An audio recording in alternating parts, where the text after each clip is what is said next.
देश के अंदर अभी भी न्याय है, संविधान है। जिस तरह की सरकार केंद्र में चल रही है वो तो फांसी पे लटका देती है। हम सबको अरेस्ट इसलिए किया गया कि एजुकेटेड पढ़े लिखे लोग जो देश के लिए कुछ करना चाहते हैं वो आगे ना आए, उनको डराने के लिए किया। सब कुछ त्यागने के बाद एक्टिव पॉलिटिक्स में आए थे। इन्होंने सोलिटरी कन्फाइनमेंट में रखने की कोशिश की कि कोई मिल नहीं सकता, कोई बात नहीं कर सकता है। मेरे साथ अत्याचार किया गया। जो जो वीडियो की आप बात कर रहे हैं वो एक अति जिसे कह सकते हैं। कल आखिरकार आप रेगुलर बेल पे जमानत पे बाहर आ गए, क्या कुछ पहली प्रतिक्रिया क्या होगी? कल सभी नेताओं से मुलाकात की आपने, अरविंद केजरीवाल से भी मिले कल? सबसे मिले, बड़ी खुशी की बात है। और देश के अंदर अभी भी न्याय है, संविधान है, तो उसको मानना पड़ेगा।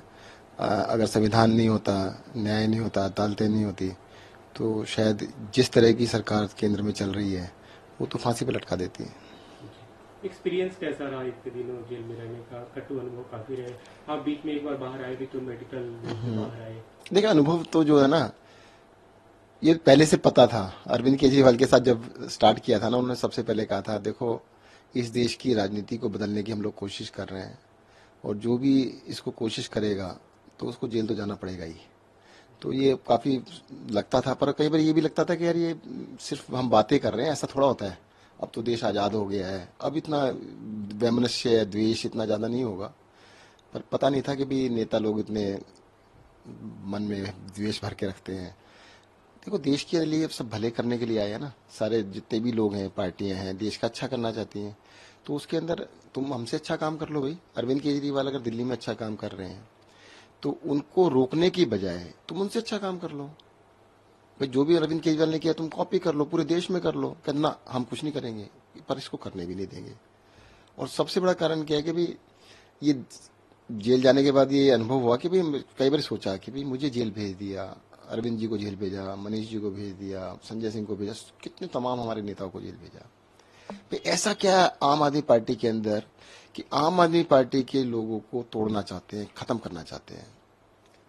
तो ये जो अनुभव है, जो सोचा वहां पे, तो ये निष्कर्ष ये निकला कि भाई इसका सिर्फ एक ही कारण है।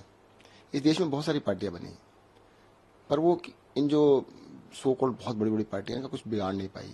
राजनीति जैसे चल रही थी वैसी चल रही है। तो उस तरह की चलती रहे तो कोई दिक्कत नहीं।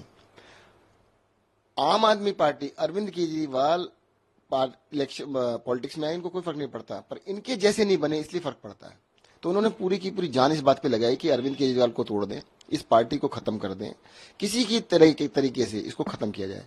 हम सबको अरेस्ट इसलिए किया गया कि एजुकेटेड पढ़े लिखे लोग जो देश के लिए कुछ करना चाहते हैं वो आगे ना आए, उनको डराने के लिए किया। जब आपकी गिरफ्तारी हुई उस समय ये आबकारी मामला उस समय तक नहीं था, तो एक तरह से आपका सेपरेट केस था ये, जो भी बातें कही जा रही थी उसपे, उसके बारे में अगर आप कुछ बताएं कि क्यों, मतलब क्या लूप देखो केस के बारे में तो जब खुलेगा ना सब पता लगेगा। भाई मैं अकेला एक ऐसा आदमी हूं जिसने इलेक्शन लड़ने से पहले, मुझे टिकट मिला था 21 जुलाई 2013 में। आम आदमी पार्टी ने 2013 में 21 जुलाई को टिकट दिया था और 31 जुलाई 10 दिन के अंदर मैंने सारे अपने बिजनेस बंद कर दिए थे, सब कुछ छोड़ दिया था। मैंने कहा मैं दो चीजें नहीं कर सकता, पब्लिक सर्विस और अपना बिजनेस।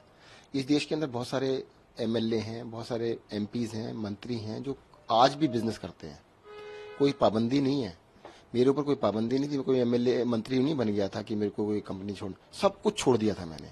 मैं अपना आर्किटेक्ट था, प्रैक्टिस करता था, वो भी बंद कर दी थी।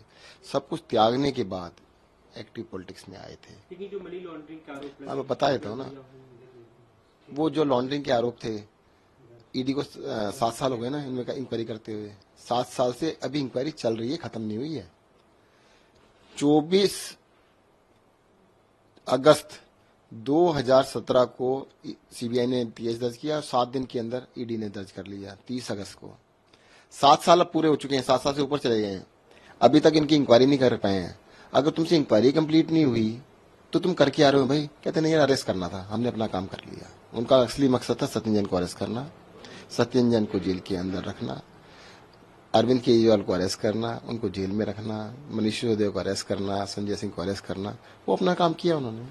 आप जब जेल में थे कई सवाल उठे स्वास्थ्य को लेकर कि मतलब जो जिस तरह की देखरेख होनी चाहिए, जो मेडिकल फैसिलिटी मिलनी चाहिए वो नहीं मिली, आपकी रीढ़ की हड्डी में चोट की ऑपरेशन में वो। अब देखिएगा, वो तो अब मैं उन चीजों को बारे में ज्यादा बात करना नहीं चाहता। जिस तरह का उन्होंने कोशिश की है, ठीक है।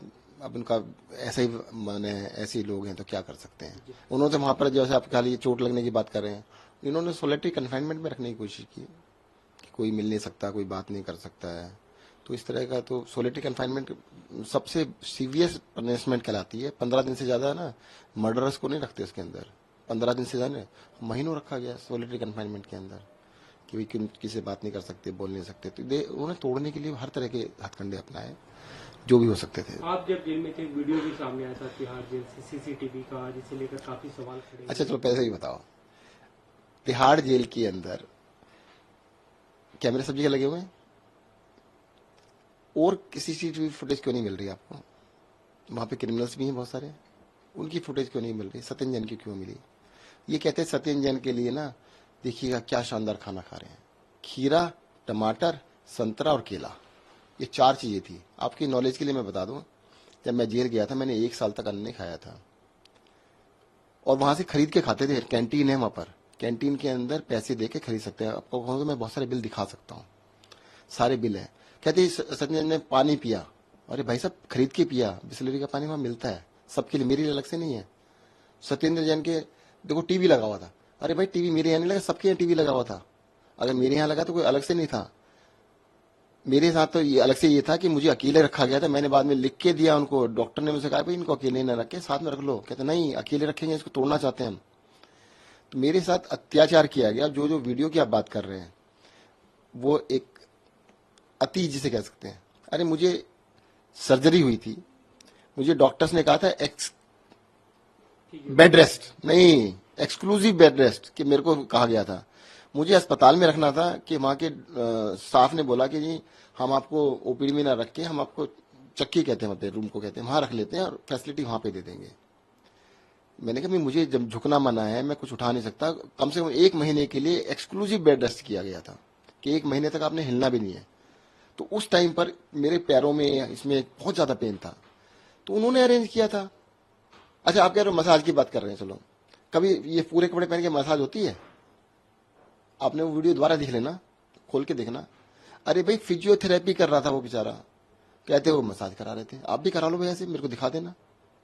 और अगर हिम्मत है ना, उस तिहाड़ जेल की जो एक्चुअल में मसाज होती है उनकी फोटो निकाल के दिखाओ ना, उनकी तो नहीं दिखाते। अगर आप लोगों ने, एक आदमी बीमार है, उस बीमार आदमी का इलाज ना होने देने के लिए क्या उसको मारने की इच्छा थी क्या? मारना तो वैसे फांसी दे दो, उसके लिए तुम्हारे को कहते हैं क्या करने की जरूरत थी? तो मुझे लगता है ये इनके डर्टी पॉलिटिक्स है, गंदी पॉलिटिक्स में उतर गए। और मैं ये जानना चाहता हूं उनसे, चलो अगर बीजेपी वाले कहते हैं कि ये है वो है, वो आज क्यों नहीं चला रहे थे? गुजरात इलेक्शन थे तो वो चलान चालू कर दिया। सत्येंद्र जैन ये खा रहा, ये नहीं बताया इन्होंने कभी टीवी पे कि सत्येंद्र जैन ने 1 साल तक खाना नहीं खाया। मेरा 40 किलो वजन कम हो गया था एंड आई बस डॉक्टर को तो जब मैं बाहर आया था तो उनको तो ये लग रहा था पता नहीं इसको मर ना जाए। वो तो उन्होंने कभी नहीं दिखाया, वो तो कभी नहीं बताया कि हाँ जी सत्येंद्र जैन मर सकता था। ये चीज बताइए आपको कभी उन्होंने कि मरने वाले? पार्टी की तरफ से जब आप जेल के भीतर थे तो ये सवाल उठते रहे कि क्योंकि जेल अथॉरिटी, जो जेल का जो वहाँ के स्टाफ है या जो एडमिनिस्ट्रेशन है, वो एलजी को रिपोर्ट करता है, केंद्र सरकार को रिपोर्ट करता है, तो इसलिए भी ज्यादती की जा रही है, आरोप लगाया गया। ये सबको पता है, तो इस बात में जाने की जरूरत नहीं है। देखो मैं यही तो कह रहा हूँ कि ये लोग सोचते हैं हम अत्याचार करके तोड़ लेंगे। मकसद क्या था अत्याचार करने का? मकसद क्या है? मेंटली उसको डिस्टर्ब करना, उसको तोड़ना। पर ये कर नहीं पाए। आम आदमी पार्टी का कोई भी कार्यकर्ता टूटने वाला नहीं है।